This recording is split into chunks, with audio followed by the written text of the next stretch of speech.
ওরে বাবা! স্বরাষ্ট্রমন্ত্রী জাহাঙ্গীর আলম এটা কি বললেন? এমনই কথা বলেছেন আপনারা অবাক হয়ে যাবেন।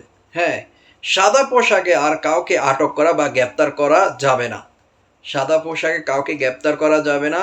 আইনশৃঙ্খলা বাহিনীর প্রতি এটা নির্দেশ দেওয়া হয়েছে। এবং কি কাউকে কোনো নির্দোষ, কোনো নিরপরাধী কাউকে কোনো রকমে হয়রানি বা গ্রেপ্তার করা যাবে না। কোনো দলীয় লোকদেরকে দলীয়ভাবে কাউকে সাপোর্ট বা পুলিশ তেলবাজি যেন আর না করে। যেন কোনো দলকে সুবিধা যেন না দেওয়া হয়। নিরপেক্ষভাবে যেন পুলিশ প্রশাসন নিজের কাজ করে। এ আসন্ন রমজান উপলক্ষে দ্রব্যমূল্যের দাম নিয়ন্ত্রণ তিনি আনার কথা বলেছেন।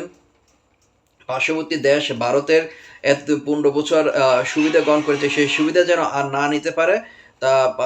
তারা সুবিধা নিতে না পারার কারণে তারা এখন মিথ্যাচার এইসব রটাচ্ছে। এদিকে আমাদের বাংলাদেশের মিডিয়াদেরকে বাংলাদেশের যে ঘটনাগুলো ঘটে সেটা সত্য যেন প্রচার করে। তিনি আরও বলেছেন দ্রব্যমূল্য বাড়া নিয়ে যারা কৃষক আছেন তারা কিন্তু সুবিধা পাচ্ছে না। যারা মধ্যস্থ রয়েছেন তারা কিন্তু সুবিধা পাচ্ছেন। সুন্দর জাহাঙ্গীর আলম যে স্বরাষ্ট্রমন্ত্রী যে উপদেষ্টা যে কথাগুলো বলেছেন খুব সুন্দর কথা বলেছেন, ভালো লাগার মতো কথা বলেছেন।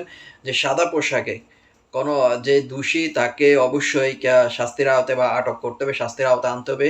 নিরপরাধী কাউকে নামে মামলা, হয়রানি মামলা এসব করা যাবে না। যেই হয়রানি মামলা করবে যদি এটা নিরপরাধীর নামে হয় তাহলে কিন্তু উল্টা ব্যবস্থা নেওয়ার এই ধরনের কথা বলেছেন। সুন্দর কথা বলেছেন। এই উদ্যোগ কিন্তু ভালো। আপনাদের কি মনে হয়?